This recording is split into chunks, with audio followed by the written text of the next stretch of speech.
Hi guys, it's Dylan from Bijou Diamond Jewellery in London with another watch video, and today we're comparing two of the absolute icons in the Swiss watch industry, and that is the 15711 from Patek Philippe versus the 15202 or extra thin from Audemars Piguet.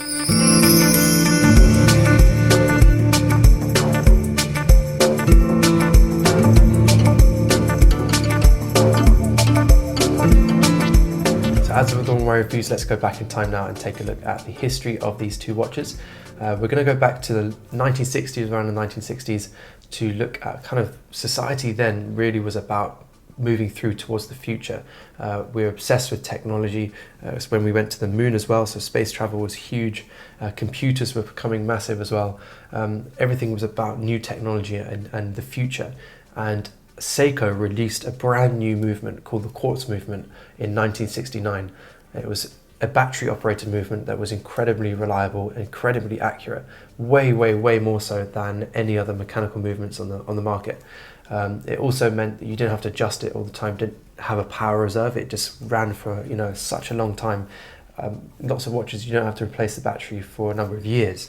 So it was so amazing at the time when Seiko released it, and everyone was so obsessed with technology that it just took over, and everyone bought the quartz movement. Everyone loved it so much, and as a result of this, all the Swiss watch manufacturers that were still producing mechanical movements, many of those actually went bust because they just weren't selling anything anymore.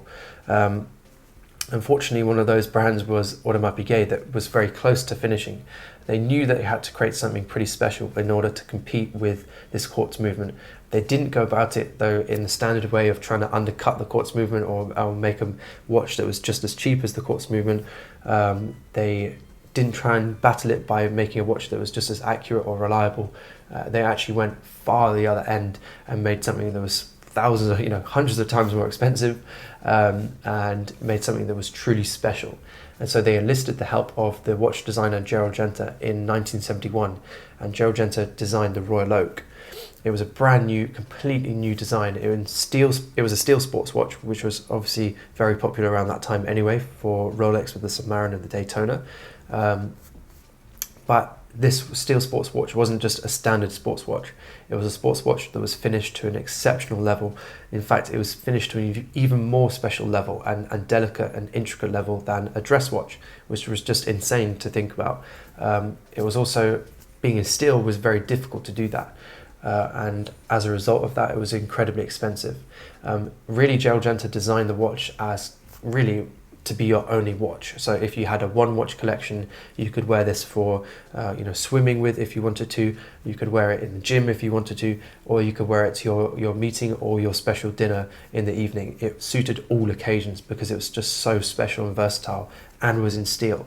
It wasn't loud and ostentatious. It was a very understated metal. So he designed the watch really with a diver's helmet in mind, and also like a naval theme about it, named after naval ships, English naval ships, the Royal Oak. And the design with the porthole of a ship was really a big influence for Gerald Genta as well on the Royal Oak. It definitely has a nautical theme about it. And the watch was not particularly popular at first, but after the first 1,000 watches were sold, it became much more popular. People really understood why it was such a special timepiece. At the time, it was 3,300 Swiss francs, which was well over 10 times the price of like the equivalent Rolex in steel, which is just insane. That equivalent now is £65,000, for that watch in modern day money, which is just craziness. That's an incredibly expensive retail price for a steel sports watch. But because it was so difficult to machine, that was the price they had to set for that watch. But after a while, it really gained in popularity. People realized how special it actually was and why you would want to spend that level of money on this timepiece. So a few years later on, Patek recognized obviously that this really helped Audemars Piguet's sales and boosted them forward and took them ahead of the quartz movement again and brought them back in business. They knew they had to do something similar, so they contacted Gerald Genta themselves, and in 1974, Gerald Genta designed the Nautilus. The Nautilus was a very similar watch to the Royal Oak. In fact, it used the exact same movement as the Royal Oak, which was the caliber 2121. Ultra thin movement, which is why both of these watches were so thin. And the watch was very similar in the fact that it was finished to an exceptional level. It was in steel, and similar to the Royal Oak, it was a perfect one watch collection watch. You know, it was suitable for every occasion, smart or casual. And similar to the Royal Oak, the Nautilus was finished in steel to an exceptional level as well, even more so perhaps than the Royal Oak. And made one of the best one collection watches you could buy on the market. Different to the Royal Oak though, it was even more expensive than the Royal Oak. Even though the Royal Oak was exceptionally expensive at that time, the Patek was even more so. And actually Patek used that incredible high price of the Nautilus to market that watch. So in 1976, Patek Philippe released the reference 3700, which was the first Nautilus. Skipping a few years now onto 2006 for the Nautilus, we saw the release of the 5711, which is what we're looking at today, which is the modern variation of the Nautilus. And also for Audemars Piguet, we skip on from 1972 on to 2012, which marked the 40th anniversary of the Royal Oak, and that's when we saw the reference 15202 ST, which is what we're looking at today. Okay, so that concludes the basic history of the Royal Oak and the Nautilus. If you want to learn more about these individual watches and the individual history of how they're brought about and their design, then please go check out my individual reviews of these two models. Let's take a look at the features of both these models now as well. I'm going to break down each part of the watch and look at them in detail and compare the two. So we're going to start with the clasp. The clasp on the Audemars Piguet Royal Oak is a beautiful, beautiful clasp. It's a foldable over clasp, double deployant, incredibly solid, ultra low profile as well. You can't see it at all. It seamlessly conceals into the bracelet of this watch. It has the same design with those mini plots and those different separate links, which just makes it look absolutely stunning. The clasp is extremely solid, very, very solid. In fact, it's got twin trigger. It's machined beautifully. I'd actually say it's possibly the best clasp in the whole entire Swiss watch industry. I don't think you can get much better than this. The only thing that maybe holds this watch back is its lack of adjustability like a Rolex clasp, but I think this is such a beautiful, beautiful clasp, it kind of doesn't matter in a way. The Nautilus clasp is slightly different. It's nowhere near as exceptionally finished, in my opinion, as the Audemars Piguet clasp. It's definitely not as solid as the Audemars Piguet clasp. I don't like the fold over part of the Nautilus. I think it looks and feels a little bit cheap. It's very thin metal around that fold over area. You also have to really pull and yank the clasp open, to get it open, which doesn't feel that safe, especially if you're in an area, with a concrete floor. Perhaps you might not be feeling the best about taking off your watch in that area, whereas the Audemars Piguet is very, very easy to remove. You know exactly when it's coming off because you're pressing the twin triggers, and it doesn't kind of jump off your wrist at that point. It's very easy to control it. So definitely in terms of clasp, Audemars Piguet wins that by far. Moving now onto our bracelet on both these watches. This has got to be a kind of a personal preference thing. I think really it depends on what you prefer the look of, but personally I think the Royal Oak bracelet is easily the best bracelet in the whole industry as well. It's an exceptional bracelet, not because it's very blingy and flashy, but because the way Giorgento designed this bracelet, each individual link is completely flat and therefore it sparkles and twinkles off light like a facet of a diamond. It doesn't shine and shimmer like maybe doesn't necessarily shine like the 5711 bracelet does with those polished bubble links. This watch actually shimmers. The Royal Oak shimmers because of those flat edges. But I just love the brush finish on this watch, and the twinkle that those links give off is just exceptionally beautiful. I love the way that they've used those mini plots between each link as well to add another surface to that bracelet to create even more sparkle and twinkle. It also is extremely comfortable because it has so many small little thin links. Next onto our Nautilus bracelet. The Nautilus bracelet is a really, really great bracelet. I personally don't love it, but I can definitely see why some might love it. I don't love the polished bubble links. They can easily get scratched because they are obviously rounded. The extreme of that link is very exposed and easy to scratch. I don't think it's as special looking as the Royal Oak bracelet. It's definitely not as refined and beautiful, but it's a nice bracelet nonetheless. I think really these two bracelets are about personal preference of what you prefer the look of. But for me, that Royal Oak bracelet is just an exceptional bracelet. Moving out onto the cases of these two watches. The case on these two watches is really, again, about personal preference.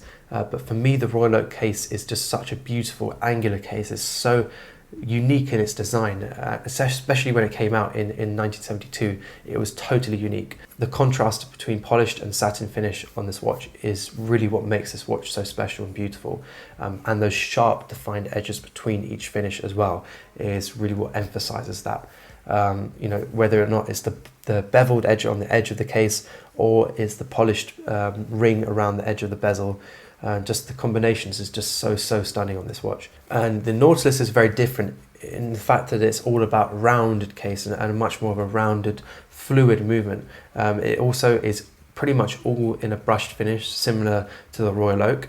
It definitely looks almost a bit slimmer as well, because the way that the lugs are on this piece is slightly thinner. It doesn't kind of angle down like the Royal Oak does. So it has the feeling of being slightly slimmer, even though the Royal Oak is actually slimmer than the 5711. The bezel is obviously more of a rounded look rather than that octagonal bezel we have on the Royal Oak. The ears on the watch also create that kind of flowing, smooth edges as well on the 5711. Yeah, I mean, overall in terms of case, I much prefer the Audemars Piguet. I much prefer those sharper edges and the twinkle and scintillation that that creates when it's on your wrist, those defined bold edges, whereas the Nautilus has much more of a TV look, in my opinion, which I know is not necessarily fair, but to me that shape really reminds me of a TV. Not my favourite look, but I can definitely appreciate it, and why someone would appreciate it. It wears slightly larger though than the Royal Oak because of these ears. Maybe that's part of the reason why I don't love it as much. Moving out onto the dials on these two watches, the dials are very simple, elegant dials. I much prefer the blue tone on our Royal Oak, which features a petite tapisserie effect, which is kind of like a waffle effect on the dial, which is really cool. We've got very simple two-hand design and a date function, and the date function, or the date window, sorry, is the same color as the dial, which is really nice. It makes everything super smooth and clean. The symmetry on this watch is beautiful, maybe not quite as perfect as and simple and clean as the Patek's dial. I think that's very beautiful and symmetrical, but I much prefer the blue tone on the Royal Oak. The three-hand design I much prefer on the 5711. I like to be able to see those seconds ticking away, so I wish Audemars Piguet did that for the Royal Oak extra thin. But Audemars Piguet has really tried to keep that, the design of this new 15202, almost identical to the original reference they released back in 1972. So yeah, overall in terms of dials, I think I prefer the Royal Oak. I do love the design of the 5711. I like that kind of ridged effect that the dial has. I love the way that the colour kind of fades inwards towards that blue and is dark on the extremes of the dial, which looks really beautiful. I wish it had the same colour date window as the dial to match, and I wish it was maybe not a round weird TV shaped case, but either way, they're great looking watches, both of them, in terms of dials. Both extremely legible. I'd say probably the Audemars Piguet is more legible because that dial on the 5711 kind of fades into itself. Those index markers kind of fade into the dial. I think the lume they use on that watch kind of helps to do that, or the filling in between the index markers and the hands. The index markers also on the Audemars Piguet is much thinner, much more elegant, whereas the 5711 index markers and hands are quite chunky. We'll just quickly look at the back of the watches as well, at the movements on these watches. Both finished to an exceptional level, kind of very similar in some ways, but they're both beautiful movements. The Patek Philippe maybe is finished to a more higher standard, a higher level of finishing, but both are absolutely exceptional movements. And of course, the Audemars Piguet is still using the same caliber 2121 since 1972 when it was released, which is a really cool thing. Okay, so overall, which do I prefer the look of on my wrist, the AP or the Patek Philippe? I think I've got to give it to the Audemars Piguet. I absolutely love the look of the extra thin on my wrist. I think it looks absolutely stunning. I think part of why I love it so much is the fact that it's a slightly smaller case size at 39mm versus the kind of a bit larger case size of the Nautilus, which is 40mm, publicly published at 40mm, but wears much larger than that because it's got those ears. I prefer smaller watches in general. I also just love the bold, clean lines, the polished and beveled edges on the extra thin, the brush finish mostly on that watch as well, and those really clean lines that create those sparkles and that scintillation that that watch gives. That bracelet is exceptionally special. That clasp is flawless, and for that reason, and the dial as well, I love the dial on that watch, and for that reason I think I've got to give it to the 15202, the extra thin. But both of these watches are exceptional watches. They're so beautiful. I mean, amazing what Joe Argento has done to create these kind of very different watches in some ways. There are mega fans of both of these, the Nautilus and the the 15202. I don't think you can go wrong with either watch. I love some things about the 5711, but overall I really think that the extra thin really is one of the most special watches in the industry. Thanks guys for watching. Let us know in the comments which of these two you prefer. It's such an ongoing debate, and it's very difficult when a client contacts us and asks us which one should they get. It really is about your personal preference and what you love. I absolutely love the extra thin, and that's why I always choose the extra thin over Nautilus. But we've got plenty of clients that would always choose the Nautilus over an extra thin. So yeah, let us know in the comments which you prefer. And as always, if you are interested in either of these watches, then don't hesitate to contact us. Our details are in the description. And also at the end of the video, it'll be a pleasure to call either of these watches into stock for you. And in fact, both of these are available from us right now as well.